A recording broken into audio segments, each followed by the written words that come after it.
The morning sun spilled Right gold now. across the neighborhood, the kind of I light can't that believe made this is chrome happening. shimmer You need like to fix liquid this fire. now. My Rolls-Royce Phantom sat in the driveway, pristine, not a blemish on its flawless paint. The spirit of ecstasy gleamed proudly, catching every ray of sunlight as if it knew its worth. I had dreamt of this moment since I was a boy staring at cars I couldn't afford. Finally, that dream purred quietly at rest in front of my home. Neighbors had noticed, of course. Some offered nods of approval, while others whispered behind hedges, jealousy curling through their voices. But no reaction was as sharp or persistent as hers, the woman 3 houses down. She always seemed to find fault with something, whether it was lawns too long or bins left out. Everyone called her Karen, and the name fit her like a badge. I'd parked the car legally, neatly aligned in my own driveway. The HOA rules were clear: no obstructions, no illegal modifications, no unkempt property. Yet Karen had her own interpretation of those guidelines. To her, the car was an eyesore, a blemish on her perfectly curated sense of order. The irony was, her shutters needed paint and her fence leaned like a drunk after midnight. Still, I wasn't worried. People like her thrived on small battles, on feeling powerful in places where they had none. My Rolls wasn't just a car. It was a symbol of years of discipline, late nights, and decisions that carried the weight of lives. I had faced worse than neighborly complaints. Compared to armed standoffs and emergency calls, an HOA scold was background noise. But Karen wasn't satisfied with muttering under her breath or sending thinly veiled emails. That morning, I saw her blinds twitch, her silhouette framed in the glass. She lingered there longer than usual, glaring at my driveway like it was evidence in a trial. Then the blinds snapped shut, and I heard the faint but unmistakable click of her front door. The game had begun. She marched across the street with the stiff determination of someone convinced the world was against her. Her heels clicked against the pavement, sharp and accusing, each step a declaration of war. I leaned casually against the hood, watching her approach, knowing exactly how this would unfold. She opened her mouth before she was even halfway up my drive.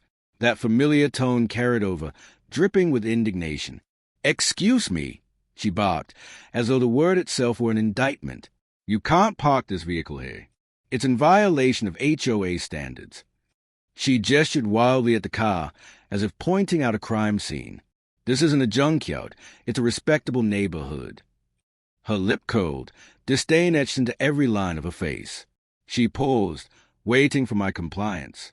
I smiled politely, hands in my pockets. "This is my property. The car is legally registered, insured, and parked within guidelines." My tone was calm, deliberately measured, the kind of cadence that de-escalated drunks at 2 a.m. But she wasn't listening to reason. She was waiting for resistance. Her eyes narrowed, satisfied only when confrontation brewed. She thrived on that storm. "You think you can just do whatever you want because you can afford this thing," she snapped. The way she spat thing made me chuckle quietly. To her, the car represented arrogance, excess, and everything she despised. To me, it represented decades of duty and sacrifice. We stood in silence for a beat, her fury clashing against my patience. Then she delivered her ultimatum. "I've already called the authorities," she said triumphantly, arms folding across her chest. "They'll be here any minute, and when they arrive, they'll have this monstrosity removed." She grinned, smugness radiating from her like cheap perfume. She thought she had one already. I tilted my head slightly, amused at the inevitability of what came next. There was no point in arguing further. Instead, I simply said, "All right, let's wait." I leaned back against the car, perfectly at ease, while she fidgeted in restless anticipation. Her eyes darted from me to the street, waiting for flashing lights to appear. She muttered something under her breath about protecting property values. I glanced up at the sky, letting her words scatter like leaves in the wind. The silence stretched. It didn't take long. The distant growl of a patrol car echoed through the neighborhood, growing louder until the cruiser pulled into view. Karen straightened, triumphant, her posture swelling with vindication. She pointed at the car as the officers stepped out, her voice loud and commanding. "Officers, thank goodness you're here. This man refuses to move his ISO." Her finger jabbed toward me. The 2 officers approached, their faces stern but professional. They glanced at the rolls, then back at me, their expressions unreadable for a moment. Karen beamed, certain she was about to witness my humiliation. She rattled on about community standards and obvious violations, her words tumbling over themselves. I remained still, hands in my pockets, watching the scene unfold patiently.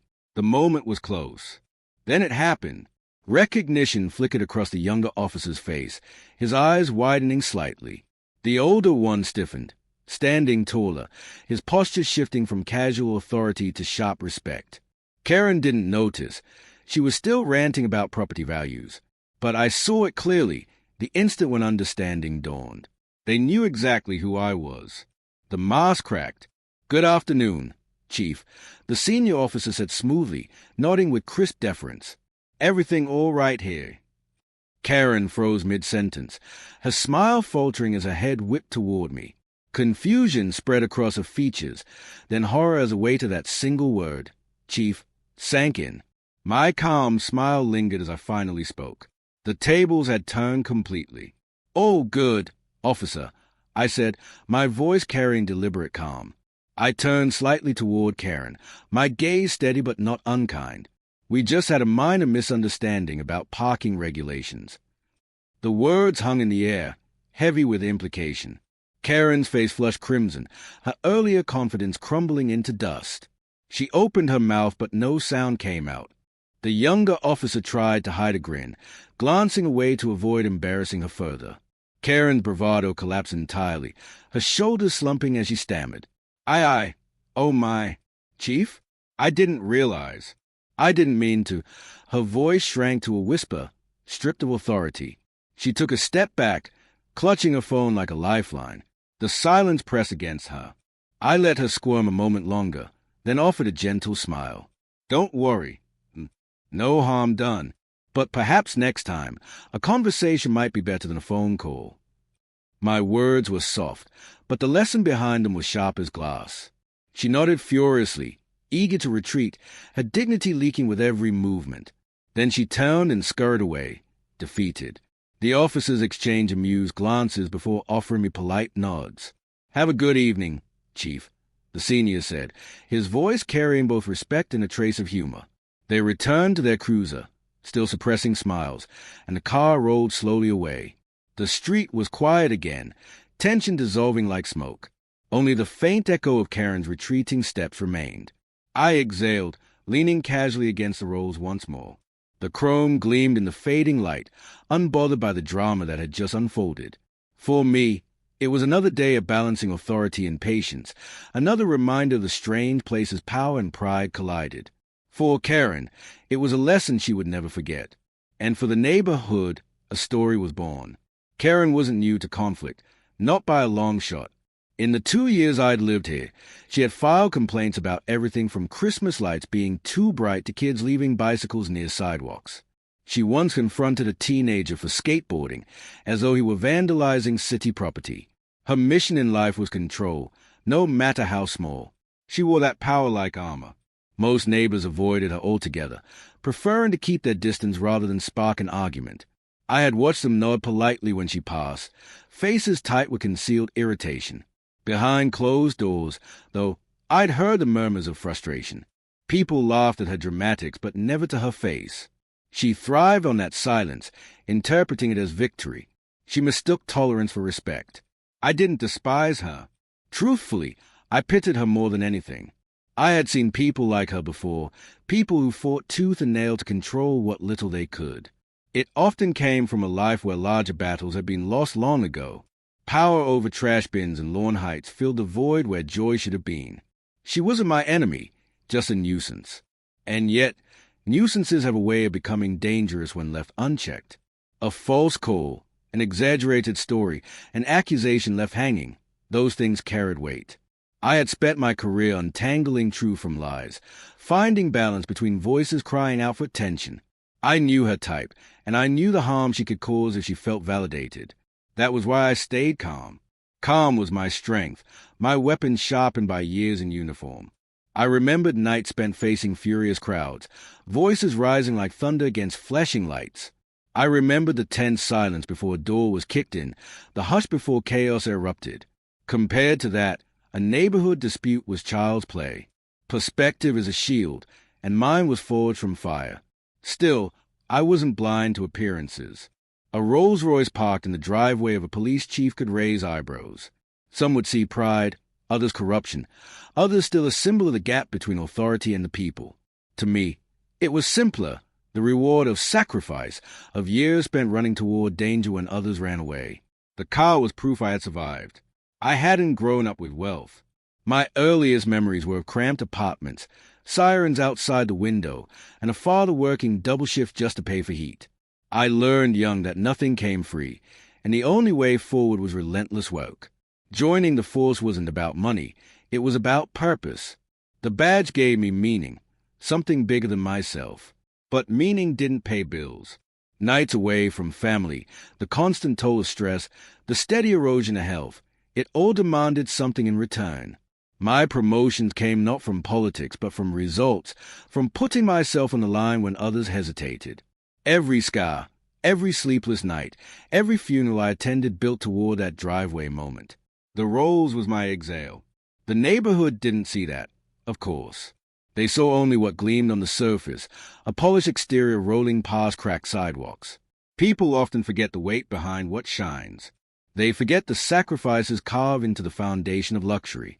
Karen forgot, too. To her, the car wasn't survival. It was arrogance. And arrogance, in her eyes, was unforgivable. When the officers left that afternoon, the street settled back into uneasy quiet. Curtains twitched, neighbors peeking out to witness Karen's defeat. Some smiled, others shook their heads, and a few pretended not to notice at all. The neighborhood had learned something new, not about me, but about her limits. They had seen the line she dared cross and where it broke. Later that evening, as the sun dipped low and shadows stretched long, I sat on the porch with a glass of bourbon. The Rolls caught the last light, glowing faintly as though it held the sunset within.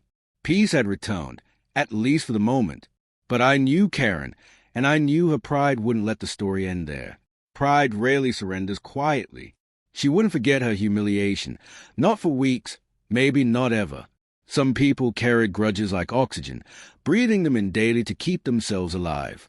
I expected letters to the HOA board, whispered campaigns against me at community gatherings, maybe even another anonymous complaint. It was her nature, and nature, especially stubborn nature, rarely changed. That was a reality. As for me, I didn't lose sleep over it. My work had taught me which battles mattered and which could be ignored. Karen's anger was a ripple in a pond I had already crossed 100 times. What lingered, though, was a reminder how fragile respect could be. One misunderstanding, one misjudgment, and everything you built could be questioned. That truth stayed. I took another sip, letting the warmth settle, and thought of the men and women under my command. They looked to me for steadiness, for proof that leadership didn't bend under pressure. That responsibility weighed heavier than any luxury car ever could. Karen had tried to question me, but her voice was just one among thousands I'd faced. Authority isn't granted, it's tested. And yet, I couldn't help but smile at the absurdity of it all. Years of training, endless drills, and the highest badge in the city, and here I was, sparring with a suburban watchdog over a parked car. Life is a way of humbling even those who wear titles. Maybe that was a real lesson buried in the encounter. Even chiefs face Karens. The neighborhood whispered for days afterward. Some neighbors approached me casually, offering half smiles and words like nice ride or rough day. I responded politely, but rarely with detail. The less said, the better. Stories grow in silence, and I let them grow. If people wanted to make me the quiet hero of the block, I wouldn't stop them.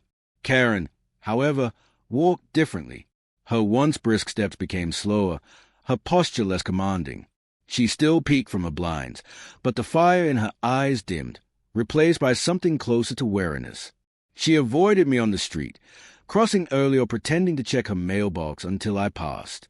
Even in silence, defeat has a way of lingering. Pride limps. I didn't celebrate her embarrassment. I didn't need to. The truth was enough. In a world full of misunderstandings and misplaced judgments, clarity is its own victory. I had no need to rub salt into her wound or remind her of the lesson. She would carry it long enough without my help. Besides, tomorrow would bring its own battles. It always did. Karen didn't stay quiet for long.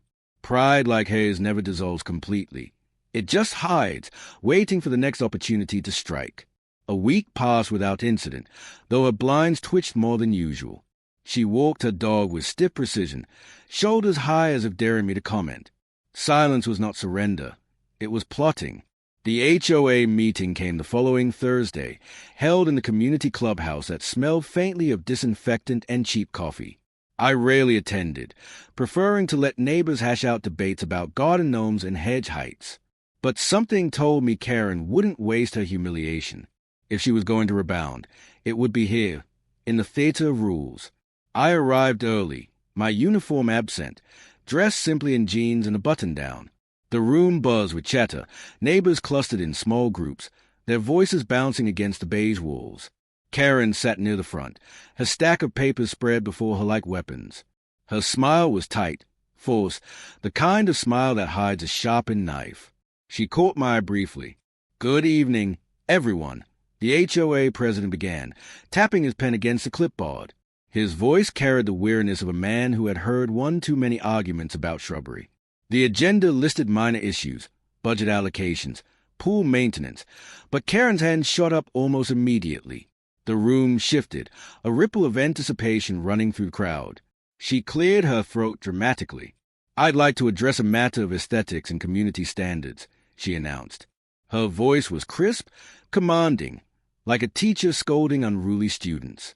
Specifically, the matter of oversized, ostentatious vehicles parked in driveways. Such displays undermine the character of our neighborhood. Her eyes flicked to me, quick but deliberate. The message was unmistakable. She wasn't finished with me yet. A few neighbors exchanged glances, some frowning, others suppressing smirks. The president sighed, pushing his glasses up the bridge of his nose. "Mrs. Collins, the bylaws already outline vehicle restrictions," he said carefully. "As long as the car is legally registered and doesn't obstruct sidewalks, there is no violation." Karen bristled, her knuckles whitening around her papers.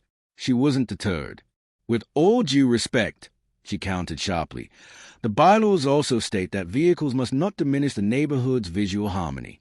This spectacle parked in front of my home every day is offensive to our standards. It cheapens our collective investment." She spread her papers like evidence, photograph of my driveway underlined with red pen. Theatrics were a favorite weapon. I leaned back in my chair, silent, observing the faces around me. Some neighbors shifted uncomfortably, unwilling to choose sides openly. Others looked at Karen with thinly veiled irritation, tired of her crusades. A man in the back muttered something about freedom, earning a hiss from his wife. The room was split, as HOA meetings so often were. Division was fertile ground. The president pinched the bridge of his nose. "We'll note your concern, Mrs. Collins, but there is no violation at this time." His voice carried finality, but Karen wasn't ready to concede. Her eyes darted around the room, searching for allies, for any spark of agreement to keep her fire burning. A silence stretched, thick and uncomfortable. Finally, she spoke again. "Then I propose we amend the guidelines," she said firmly. Murmurs rippled through the crowd, a mix of annoyance and curiosity. "A limit on excessively ostentatious vehicles. We are a community of families, not a parking lot for luxury displays." Her words dripped with envy disguised as principle. Several heads turned toward me, waiting for my response. I gave none. Instead, I let the silence work in my favor. Experience had taught me that rushing to defend yourself often gave fuel to the accuser. Karen wanted a duel. She thrived on sparring. My refusal to engage left her swinging at shadows. She flushed, mistaking my calm for arrogance. But I saw the truth. Her desperation was louder than her words. The president scribbled a note and sighed again. "We'll take your proposal under review," he said, clearly eager to move on. Karen sat back, victorious in her own mind, though most of the room seemed unconvinced. She shuffled her papers with exaggerated precision, glaring at me over the rims of her glasses. For her, this wasn't over. It had just begun. When the meeting adjourned, neighbors filtered out in clusters, their chatter a low hum of speculation. Some approached me, offering polite smiles, small nods of solidarity. Others, avoided eye contact, unwilling to be drawn into the conflict. Karen lingered near the door, waiting, her dog-eared folder clutched to her chest like a shield. She wanted another round. I didn't oblige. Walking home under the soft glow of street lamps, I considered her persistence. Most bullies folded after a public embarrassment, but Karen was different. Humiliation fueled her, stoked her into action rather than retreat. It wasn't just about me or my car, it was about her identity. Without battles to fight, without villains to create, she had nothing left. That was dangerous. Danger comes in many forms. I had faced men with weapons drawn, eyes wild with fear or rage. I had faced crowds ready to tear down barricades, their fury unstoppable. And yet, I recognized the same pattern in Karen: control through confrontation, power through persistence. She didn't need violence to cause harm. Words, when wielded well, could cut just as deep. At home, I poured a drink and settled onto the porch. The rolls glistened beneath the lamplight, as though were to become the centerpiece of neighborhood drama. I sipped slowly, letting the warmth ground me. This wasn't the battlefield I trained for, but it was one I couldn't ignore. Karen wasn't finished, and neither was her obsession with control. The following morning, a letter appeared in my mailbox, folded neatly in an envelope with no return address. Inside was a printed petition, drafted by Karen, urging the HOA board to ban extravagant vehicles from being parked outside. A few lines were underlined aggressively, words like community values and visual pollution. Several neighbors had already signed. I recognized the handwriting immediately. Her reach was growing, though not by much. Most of the names were the same people who nodded to her out of fear rather than friendship, the type who signed anything just to avoid confrontation. Still, it was enough to create noise, and noise in neighborhoods often became momentum. She didn't need everyone, just enough to keep the board listening. I wasn't surprised. I tucked the letter back into its envelope and set it aside. A direct fight was exactly what she wanted, and I had no intention of giving her that satisfaction. Patience had won me more battles than anger ever could. Instead, I chose observation, watching the way she worked, studying her methods. Knowledge was armor, and I wore it carefully. That afternoon, I spoke with a few neighbors while walking the block. Some laughed about the petition, rolling their eyes at Karen's theatrics. She tried to ban wind chimes last year. One man chuckled, shaking his head. Another whispered that she once complained about holiday decorations being too distracting. Their stories painted a pattern. Her crusades always began loudly but fizzled eventually. Yet I couldn't ignore the caution in their voices. Beneath the laughter was unease, the kind that grows when one person stays conflict endlessly. "She doesn't stop," a woman muttered, her arms folded tightly. "It's exhausting." Fear wasn't the right word, but it was close. Weariness wrapped in resignation. People had learned it was easier to give and than resist. That was troubling. When night fell, I sat at my desk, flipping through old case files for distraction. The parallels struck me, small disputes that grew into something far larger because no one intervened early. A noise complaint escalating into a neighborhood feud, a property argument ending in violence. It was never just about the rules. It was about pride, resentment, and perception. Karen played all three. I thought of my officers, young and eager, some of them still learning that authority doesn't mean force.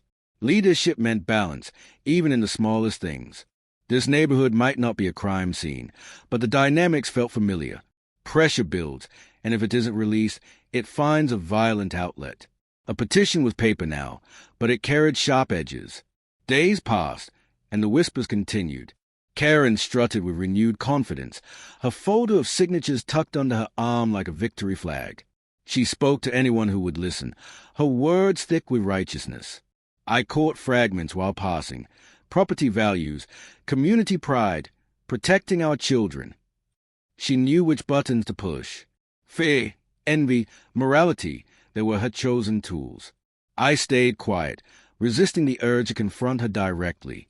Silence unsettled her more than anger ever could. She thrived on reaction, on the energy of argument, and without it she was left to spar with shadows. Still, the board scheduled a special meeting to review proposed amendments. Her persistence had earned her a stage, and she intended to use it fully. The evening of the meeting, the clubhouse was packed tighter than before.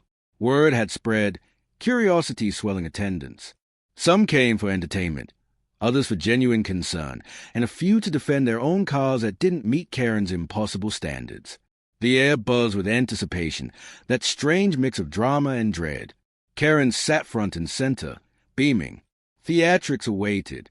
The president opened with weary formality, but Karen wasted no time.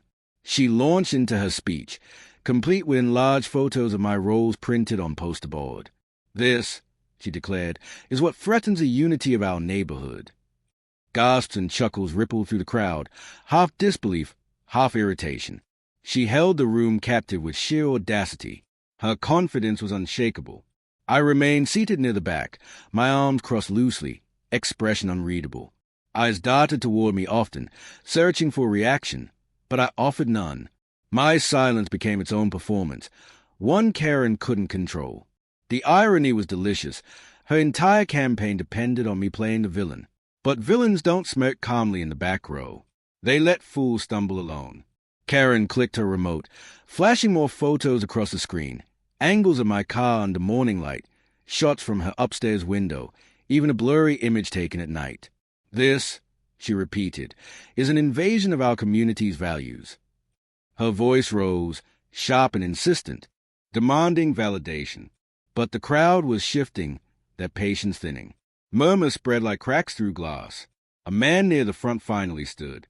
His voice carried strength, the kind of voice that cuts through noise without shouting. "With all due respect, Mrs. Collins, it's just a car. A beautiful one, actually. If anything, it raises the value of our neighborhood." Applause rippled across the room, tentative at first, then stronger.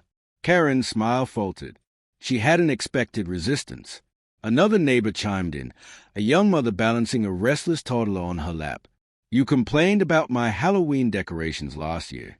Then it was my solar lights. Now it's his car. When does it stop?" Heads nodded around her. Karen's carefully constructed narrative was unraveling. For the first time, her certainty cracked. She blinked, papers trembling in her hands. The HOA president cleared his throat, seizing the moment. "The board has reviewed the bylaws thoroughly. There is no violation. Furthermore, the board sees no merit in amending the guidelines at this time." Relief washed through the room like a quiet tide. People relaxed, some smiling, some whispering their satisfaction. Karen's face, however, flushed red with indignation. Her battle had collapsed.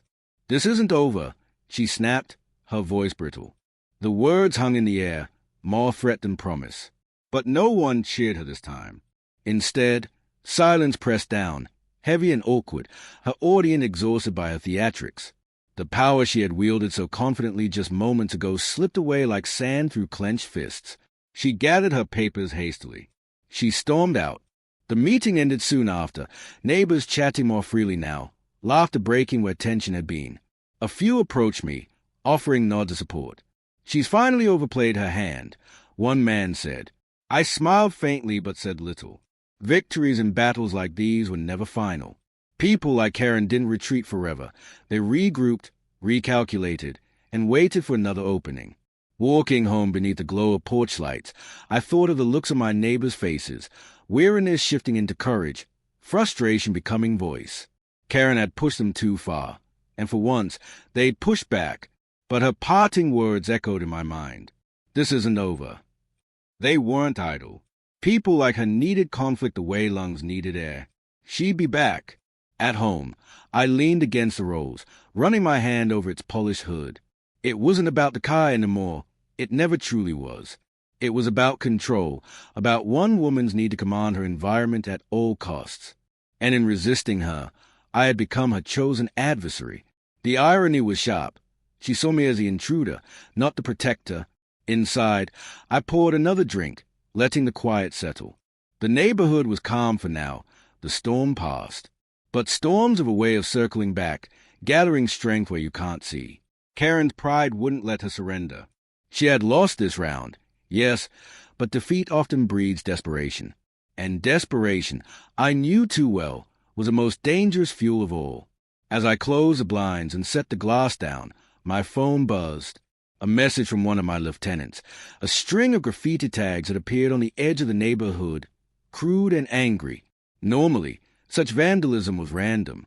But tonight, after Karen's humiliation, it felt different.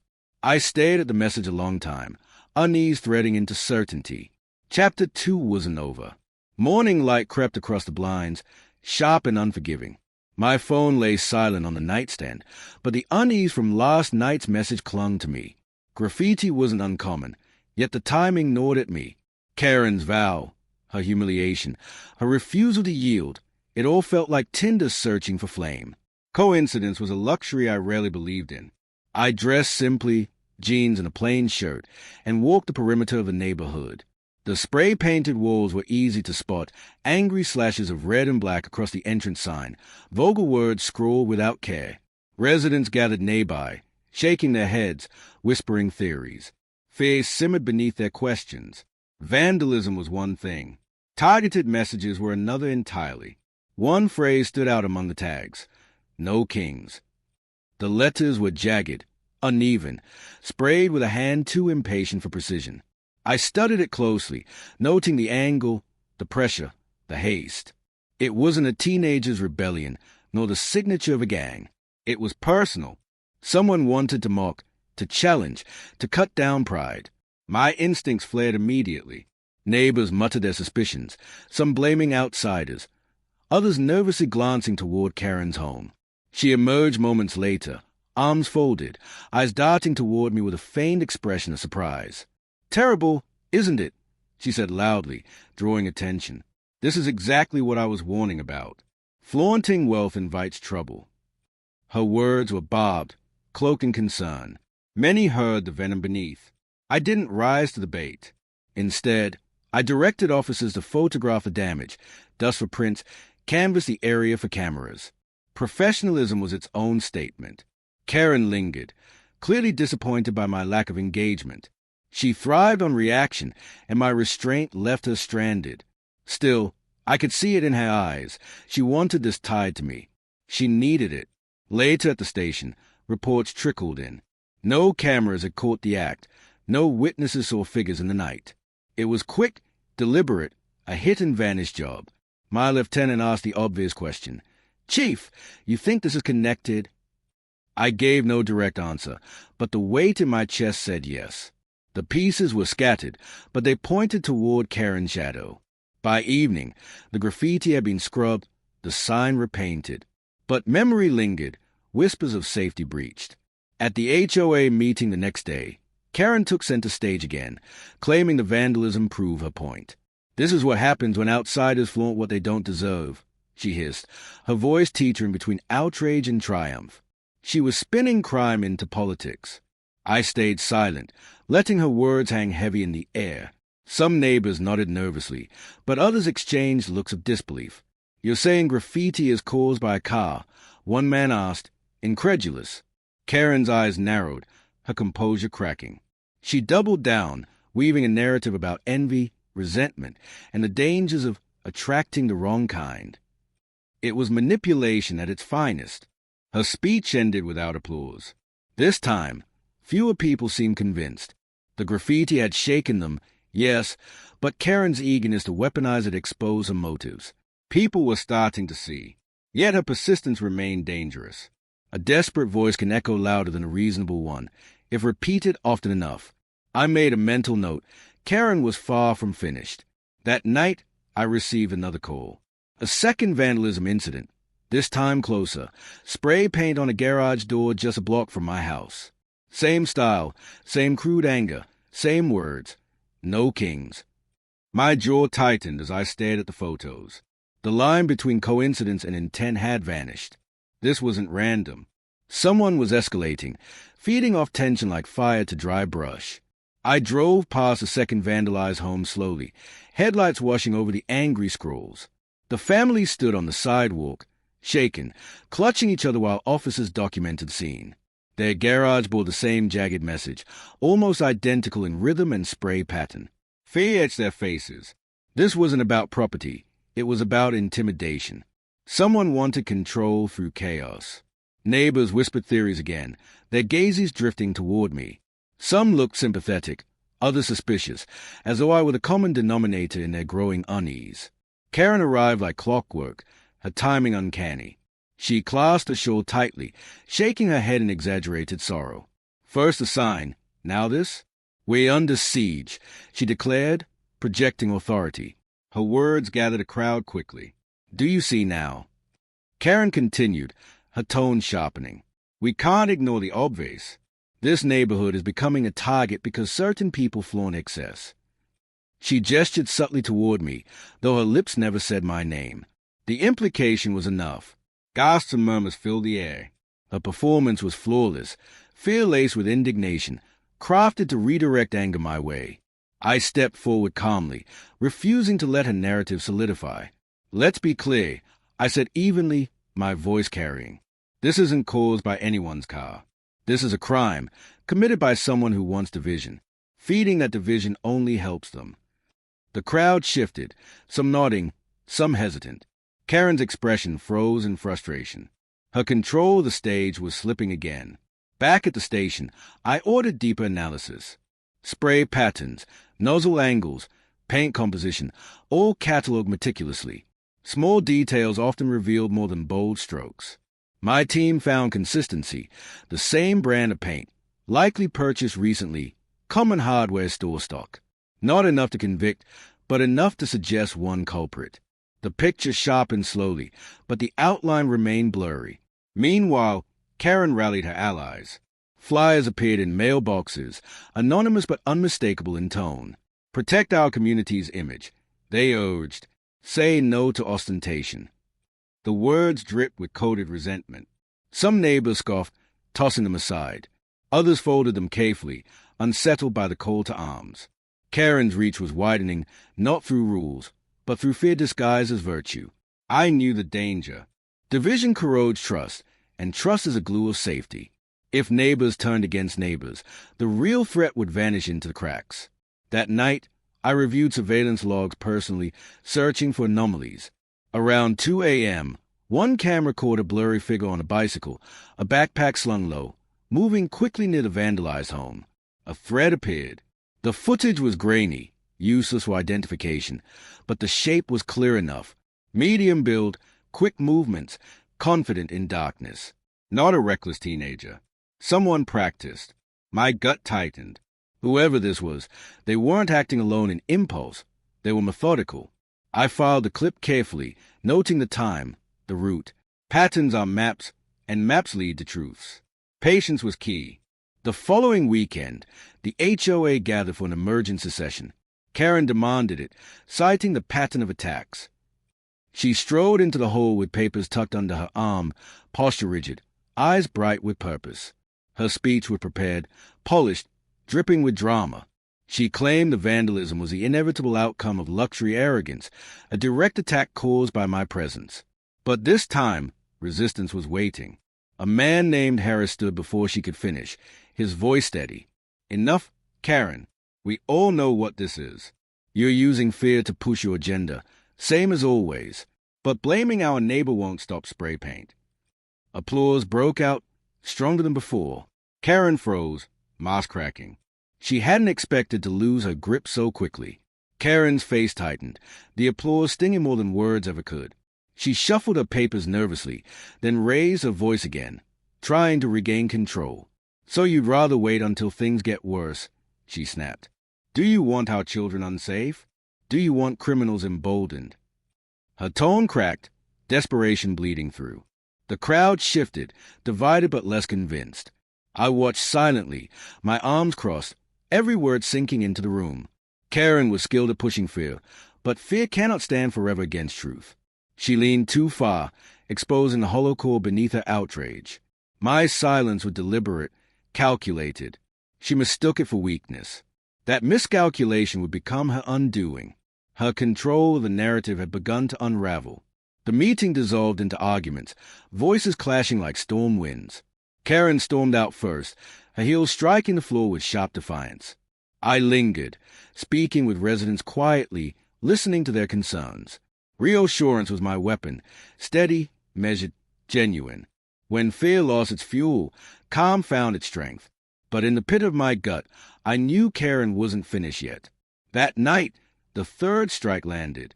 Another wall, closer still, this time scrawled with a message that felt unmistakably aimed at me. Chief or king, choose. The word stretched across.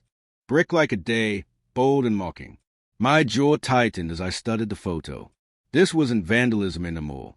This was a challenge. The attacker was no longer hiding their target.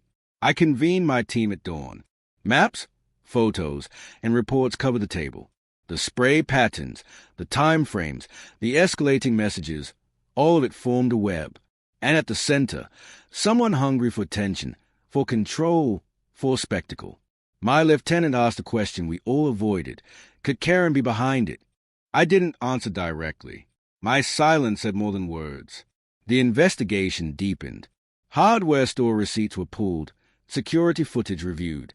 A lead emerged, multiple cans of the same paint purchased late at night, cash only, by a figure matching the bicycle silhouette. The clock recalled little, only the hurried energy of someone wanting no conversation. It wasn't enough for charges, but the circle was tightening. Patterns were sharpening into shapes. Meanwhile, Karen doubled down. She distributed petitions demanding aesthetic accountability and stricter HOA rules. Fewer signatures appeared than she expected, but enough to keep her embers glowing. Her confidence faltered, yet her resolve hardened. She was losing battles, but she was unwilling to surrender the war. And the vandal knew it too. They thrived in her shadow, feeding on her chaos. One evening, as I returned home, I caught sight of a bicycle leaning carelessly against a hedge down the block. My instinct screamed. I slowed, scanning the area. Movement flickered near a corner house. Quick, sharp, disappearing into shadow. By the time I reached it, the figure was gone, vanished like smoke. But the air felt charged, the hunt tightening around me. That night I couldn't sleep. I replayed every word, every gesture from Karen, every scroll of paint. The messages weren't just about my car anymore. They were about power, about symbols. Rolls-Royce, chief, king, images of status twisted into weapons. Someone wanted to strip me down, turn the neighborhood against me, force me to bend. But they underestimated my patience.